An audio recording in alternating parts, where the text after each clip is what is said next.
오늘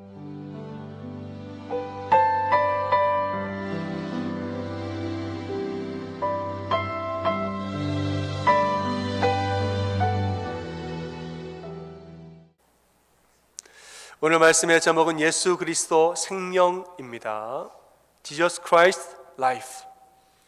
예수는 우리의 인생이자 생명입니다. 오늘 본문 4절은 이렇게 말씀합니다. 그 안에 생명이 있었으니 이 생명은 사람들의 빛이라, 이렇게 말을 합니다. 예수님 안에는 생명이 있는데 이 생명은 사람들을 비추어주는 빛이라, 이런 말씀이지요. 예수님의 복음이 어떠한 것인지를 아주 잘 설명해주는 그런 구절입니다. 예수님의 복음은 무엇인가 하면 바로 생명의 빛이다, 이 말입니다. 그 빛이 비추어지는 곳마다 생명이 살아나는, 생명이 움트고 싹이 트는 그러한 생명의 빛이 바로 우리 예수님의 복음입니다. 저는 이 4절의 말씀을 간단하게 요약해서 예수 그리스도 생명, 이렇게 표현을 합니다. 모두 아시겠지만은 이 예수 그리스도 생명은 우리 교회의 비전입니다. 여러분 주보를 보시면 예수 그리스도 생명이라고 적혀 있지요.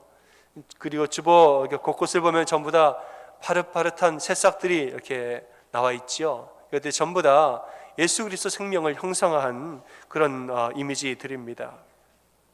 여러분, 예수님은 생명입니다. 예수님이 계시는 곳마다 생명이 살아납니다. 그분이 가시는 곳마다 생명이 온기가 돌고 희망이 솟아나는 것입니다.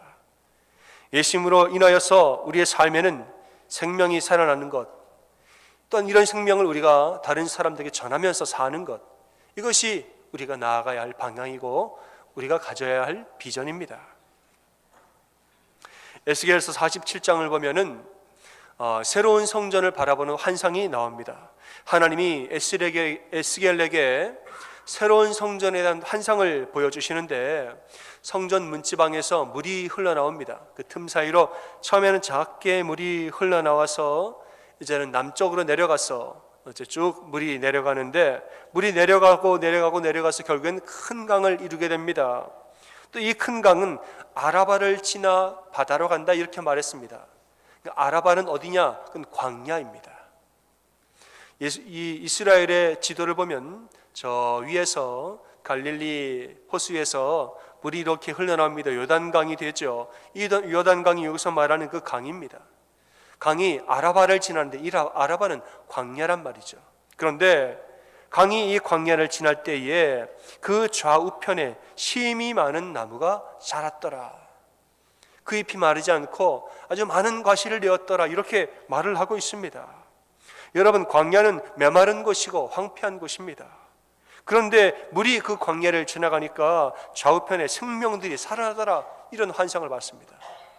그리고 이 강물이 계속 내려가서 이제는 바다로 들어가는데 지도를 보면 그 바다는 어디냐? 바로 사해입니다.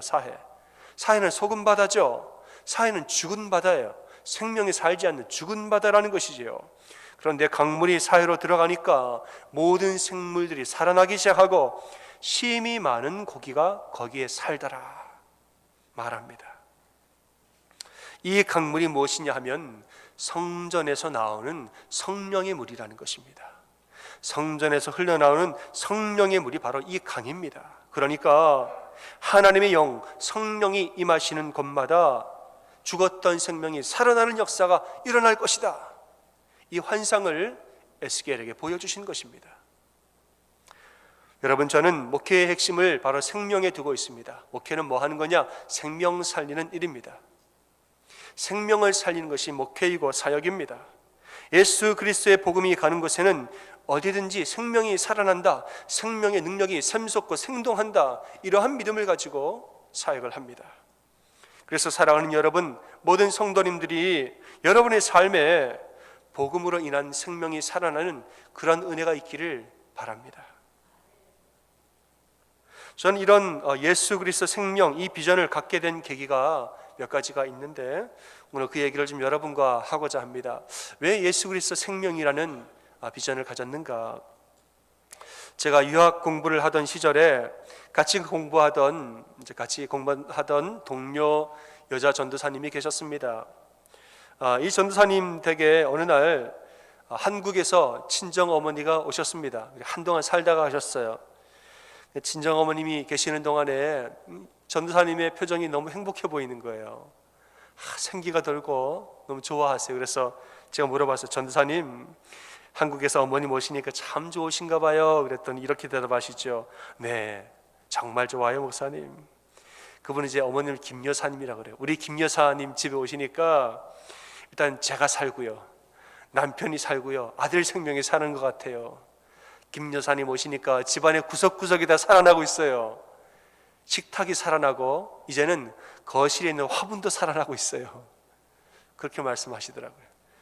그러니까 뭐 집안의 곳곳이 다들 바쁘게 사니까 죽어가고 있는데 다 살아나는 거예요. 사람도 살고 집안도 살고 식탁도 살고 거실에 화분도 죽어갔는데 김 여사님 보시니까 살아나더래요. 너무 좋다는 거죠. 제가 이 말을 듣는데 제 마음에 주시는 하나님의 은혜가 있었습니다. 그래, 맞다. 그분이 가면 무엇이든지 어디에든지 생명이 움텄고 살아나는 것, 이게 바로 예수 그리스도의 복음이 아닌가. 진짜 생명은 바로 우리 예수님이지, 예수님이 가시는 곳마다 이렇게 생명들이 살아났지 하는 그러한 묵상이 마음에 많이 됐습니다. 그리고 제가 마음을 굳혔습니다. 맞다, 예수 그리스도는 누구냐? 생명이다. 이 마음이 마음에 확 들어왔습니다. 여러분, 예수님은 우리의 육체와 우리의 마음과 우리의 영에 생명을 주시는 분인 줄 믿습니다. 예수님은 육체에 생명을 주셨습니다. 예수님 당신의 사역을 스스로 이렇게 설명하셨습니다. 소경이 보며 안진뱅이가 걸으며 문둥이가 깨끗함을 입으며 귀머거리가 들으며 죽은 자가 살아나며 가난한 자에게 복음이 전파된다 하라. 예수님은 스스로의 사역을 이렇게 설명했습니다. 육체의 고통을 받는 자들에게 생명을 주신 분, 예수님이 가는 곳마다 육체의 어려움을 당하는 자들이 있었는데 그들에게 육체의 소생과 생명이 살아나기 시작하는 그 역사가 예수님에게 있었다는 것이죠. 또 예수님은 우리의 마음에 생명을 주신 분입니다. 우리 마음에 생명을 주셨어요. 팔복의 말씀을 통해서 마음이 힘든 사람들에게 그들의 마음에 생기를 불어넣어 주셨다는 거죠. 팔복을 보면 이렇습니다. 심령이 가난한 자는 복이 있나니, 내 마음이 지금 쪼그라드는데 복이 있대요. 애통하는 자는 복이 있나니, 내 마음이 슬퍼서 우는데 복이 있다는 거지요. 온유하고 의롭고 긍휼한 마음을 가진 자들은 복이 있나니, 마음이 청결하고 화평케 할 줄 아는 자들, 의를 위하여서 핍박을 기꺼이 받을 줄 아는 그러한 마음이 있는 자들 복이 있나니 말했습니다. 이 사람들은 마음이 너무 착해서 어디 가든지 맨날 손해만 보고 사는 사람들인데, 그래서 마음이 쪼그라들고 마음이 애타면서 점점점 작아지고 있는데, 예수님이 그 심령들 향하여서 너희의 그 마음이야말로 진짜 아름다운 마음이라고, 하나님이 다 기억하시고 복의 복을 더하실 것이고 천국이 너희 것이고 하나님의 아들이라 일컬음을 바로 너희가 받을 것이고, 쪼그라들던 마음에 생명의 활기를 불어넣어 주신 말씀이 팔복의 말씀입니다. 또한 예수님은 우리의 영에 생명을 넣어 주셨습니다.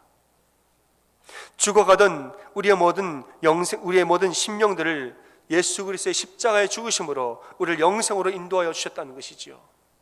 하나님이 세상을 이처럼 사랑하사 독생자를 주셨으니 이는 자를 믿는 자마다 멸망치 않고 무엇을 얻게 하십니까? 영생을 얻게 하려 하심이라. 죄로 인하여서 영원한 사망에 이를 우리의 영혼들을 예수 그리스도의 십자가의 보혈로 말미암아 사해 주시고 영원한 생명으로 우리의 영을 인도하셨다는 것입니다. 예수님은 우리의 육신과 우리의 마음과 우리의 영에 생명을 주시는 분임을 우리는 믿습니다. 그래서 우리는 예수님을 믿는 자는 멸망치 않고 영생을 이루는 줄을 또한 믿습니다. 여러분, 예수님과 동행하면 어두운 삶이 빛나는 삶으로 변하는 줄을 믿습니다. 예수님과 동행하면 절망은 희망으로 바뀌고 사망은 생명으로 바뀝니다. 불가능은 가능으로 바뀌고 우리 안에 두려움은 용기로 바뀌는 것입니다.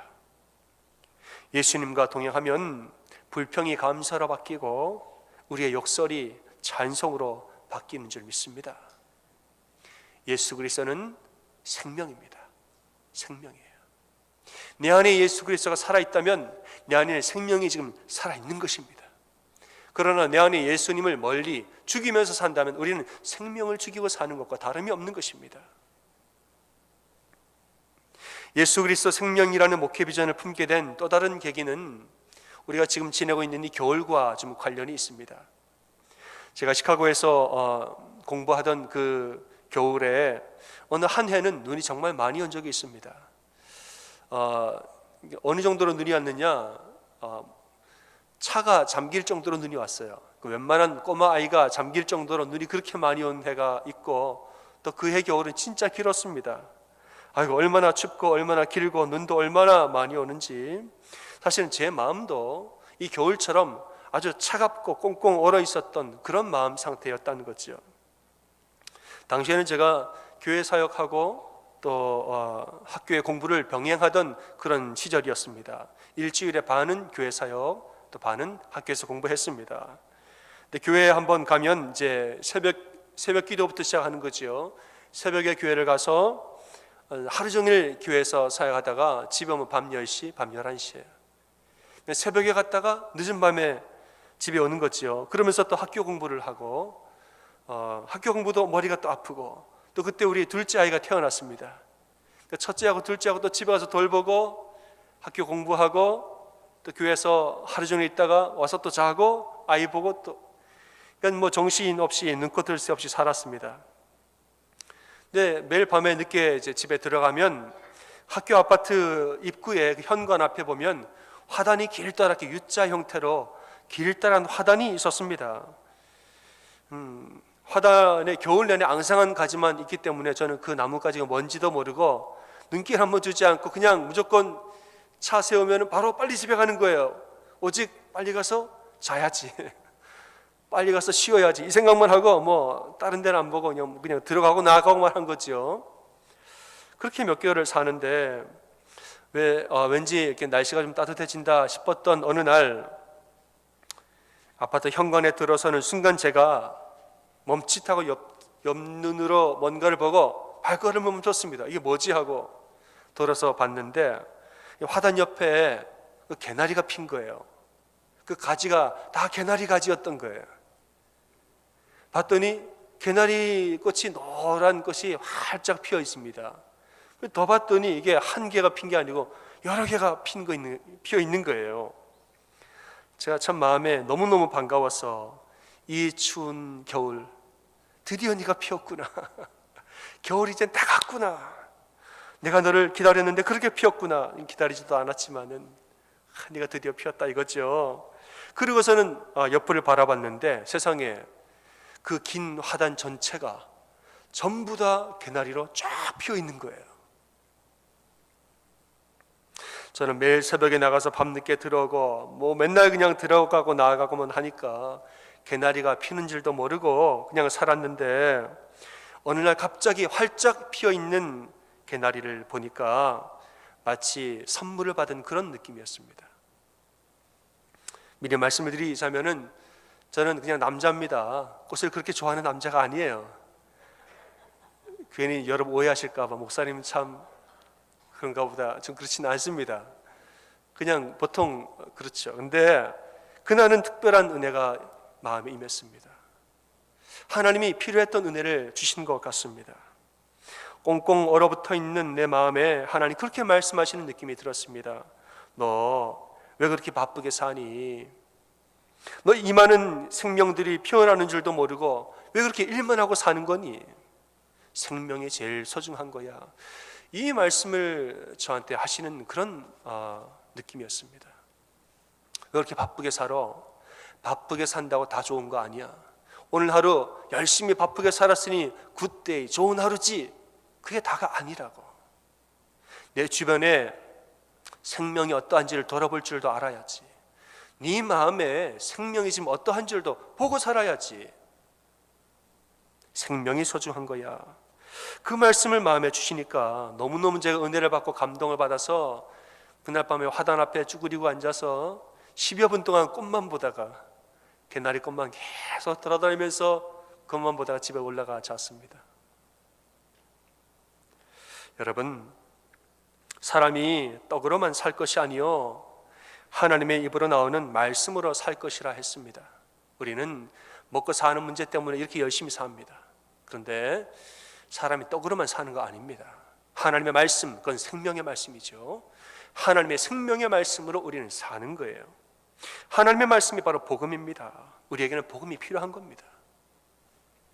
여러분, 우리는 먹고 사는데 바쁘지요.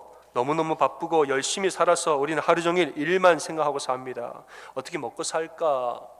어떻게 먹고 살까만 우리는 생각하고 하루 종일 우리는 그렇게 바쁘게 삽니다. 특히 한국 사람들 얼마나 바쁘게 사는지, 한국 사람들 얼마나 일을 잘하고 얼마나 일을 더 열심히 하는지 모릅니다. 제가 아이들 어렸을 때 동요를 틀어주고 같이 동요를 따라 부르다가 제가 정말 웃지 못할 곡을 알게 됐습니다. 이 곡을 제가 들으면서 참 기가 막히고 코가 막혔습니다. 뭐냐 하면 노래 제목이 이래요. 아기가 바빠요. 아기가 바빠요. 아기가 왜 바쁠까요? 1살짜리 2살짜리 아기가 왜 바쁠까요? 바쁘대요. 근데 가사가 이렇습니다. 바빠요 바빠요 아기가 바빠요 바빠요 바빠요 아기가 바빠요. 이게 가사가 전부예요. 왜 바쁜지 설명 안 해요. 그냥 바쁘대요. 이게 끝이에요. 참, 제가 생각하기를 아기가 도대체 왜 바쁘지? 아빠도 바쁘고 엄마도 바쁘게 사는데 아기까지 바쁘게 살아야 하는 이 세상은 얼마나 삭막한 세상입니까, 여러분? 이렇게 다들 바쁘게 사는 게 왜 그렇게만 사는지 모르겠습니다.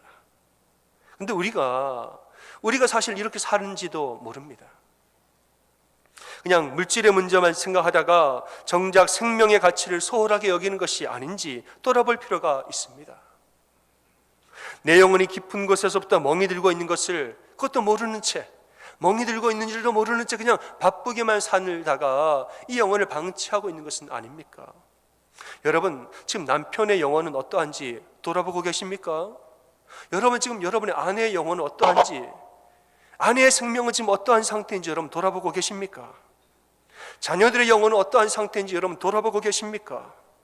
지금 우리의 가정은 어디를 향해 가고 있는지 여러분 돌아보고 계십니까?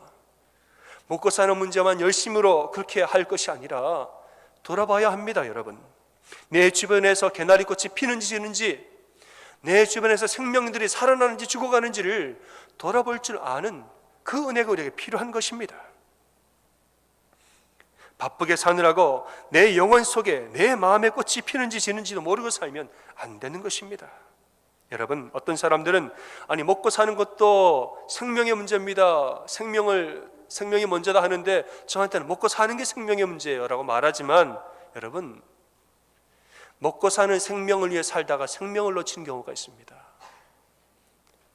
생명을 위해서 사는데 생명을 놓치는 이 아이러니한 상황들 우리가 얼마나 많이 보게 됩니까? 요한 웨슬리는 영국 성공회의 신부이자 신학교 교수로 아주 열심히 살았던 신부였습니다. 그는 경건 생활의 규칙을 정해놓고 아주 철저하게 지켰습니다. 특별히 어려운 자들을 돕는 이 구제 사역을 아주 열심히 했다는 거예요. 가난한 자, 고아와 과부들을 교도소를 방문하고 선행을 쌓는, 보여지는 외적인 선행에 아주 열심을 냈습니다. 그리고 더 열심히 살려고 그 당시에는 선교지였던 미국의 조지아로 선교를 떠납니다. 아주 열심히 바쁘게 살았어요. 그것이 구원받는 길이라고 생각했던 거예요. 근데 대서양을 배를 타고 건너다가 갑자기 큰 풍랑을 만나서 그 배가 오늘 이 밤에 파손할 수도 있겠다, 사람들이 그런 생각을 하는 정도의 풍랑을 만납니다. 그리고 요한 웨슬리가 마음속에 이 사실을 발견하게 됩니다. 내가 여전히 죽음을 두려워한다는 사실을 알게 되면서 내가 진짜 구원받은 사람 맞을까라는 의구심을 가지게 됩니다. 그리고 한번 확인하기를, 내가 아직 구원을 못 받았구나. 나는 바쁘게 열심히 착한 일을 하는 것이 구원을 받는 방법이라고 알고 그렇게 열심히 살았는데, 그렇게 열심히 살다가 보니까 가만히 보니 내가 사실은 구원받지 못했더라는 거예요. 여기에 충격을 받고 어느 시간이 지나서 결국엔 요한 웨슬리는 깨닫게 됩니다. 구원은 오직 믿음으로만 말미암는 것이다. 이걸 깨닫게 돼요. 구원은 행위가 아니라 믿음으로 말미암는 것이다. 그래서 결국에는 진심으로 믿음으로 말미암아 예수 그리스도를 구주로 영접하는 역사가 일어났지요. 이제는 요한 웨슬리의 사역이 그 이후의 사역이 달라졌다는 거예요. 그 전에는 열심히 바쁘게 행동하는 거, 선행을 쌓는 거, 그러나 그 뒤의 사역은 달라졌습니다. 이 모든 것에 영혼 구원 사역이 더해졌다는 것이에요. 두 날개를 같이 갖게 된 것이죠. 영혼 구원 사역이 더해지면서 설교할 때마다 내면의 죄를 회개할 것을 호소하고 예수 그리스도를 진정한 구주로 영접하십시오, 여러분 영혼의 생명이 있기를 소원합니다 하고 말씀을 전하는데, 가는 곳마다 모든 집회에서 성령님을 회개케 하는 역사가 일어났다는 것이지요.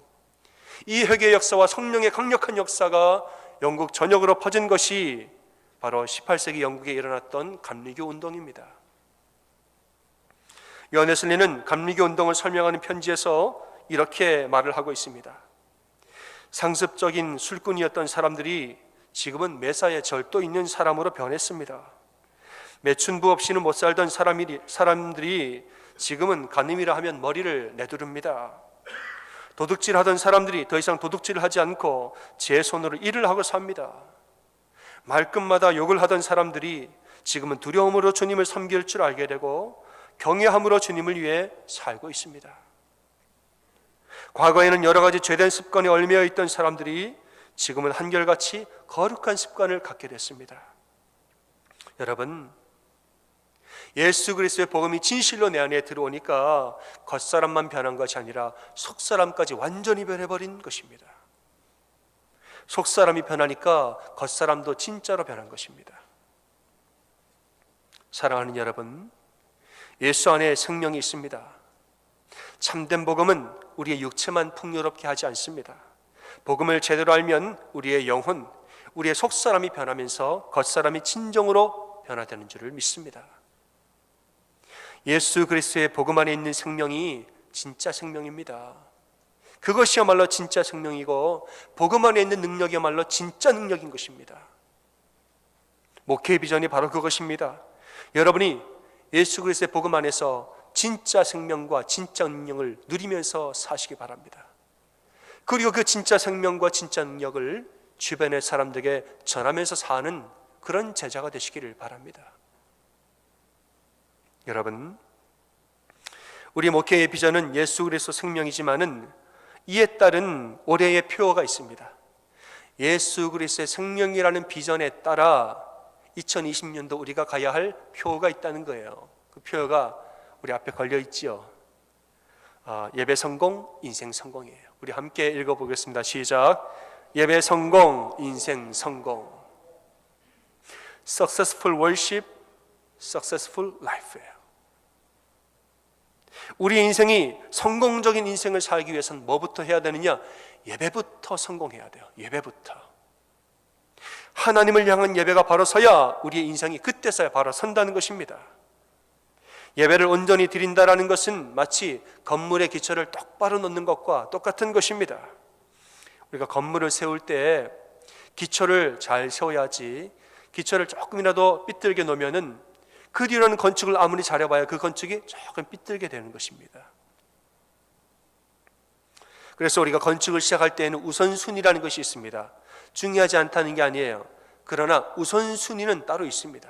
다 중요하지만 우선순위는 뭐냐? 기초를 제대로 세우는 것이 가장 우선이에요. 장식도 중요하고 인테리어를 하는 거, 화려하게 어떤 무엇을 하는 거 다 중요하지만 이 모든 것보다 가장 우리가 우선으로 생각해야 하는 것은 기초를 똑바로 잘 놓는 것입니다. 이것이 최우선이 되어야 됩니다. 마찬가지로 우리의 삶에 우리가 돌아봐야 할 것들이 많죠. 여러 가지 살아가는 삶의 부분들도 있고 많지만은 이 모든 것보다 우선으로 우리가 바로 세워야 할 우선순위가 있다는 거예요. 하지 말라는 것이 아니라 우선으로 해야 되는 것이 분명히 있다는 것이죠. 그건 바로 하나님 앞에 예배를 온전히 세우는 것입니다. 예배가 삐뚤어지면 그 위에 우리가 살아가는 인생은 다 조금씩 삐뚤어지고 기울게 되어 있는 것입니다. 예배부터 온전히 드리고 예배부터 온전히 나아야 그 위에 쌓여지는 것이 올바로 쌓여지는 것입니다. 여러분, 우리가 무슨 일을 하고 살든 간에 예배를 먼저 바로 세우시길 바랍니다. 목회자가 자꾸 여러분 예배를 세우십시오 혹은 이게 결국은 예배를 나오라는 얘기기도 하고 열심히 예배 드리십시오, 제대로 드리십시오라는 얘기도 하고, 여러분 예배 드릴 때 제가 우리 교회 성도들 보면서 감사한 것 중에 하나가 뭐냐면 지각을 잘 안 하세요. 모르겠습니다. 제가 캠퍼스 교회에서 있다가 와서 그런지 몰라도 거기는 지각을 많이 해요. 어떨 땐 반이 지각을 해요. 반이. 자다가 일어나가지고 제가 너무 답답해가지고 문을 닫았습니다. 문을 닫았어요. 닫고 대표기도 할 때 그때 들여보냈어요. 그 다음에 뭐 할 때 단계별로 들여보냈습니다. 그래서 좀 나아질 줄 알았는데 안 나아져요. 근데 우리 교회 보니까 우리 성도님들이 웬만하면 지각을 안 합니다. 참 귀한데 여러분 권면하기는 예배 전에 오세요. 오셔서 10분 전에 오셔서 기도함으로 준비하십시오. 찬양함으로 마음을 여시고 예배를 딱 시작할 때는 마음이 온전히 확 열려 있어야 되는 것이.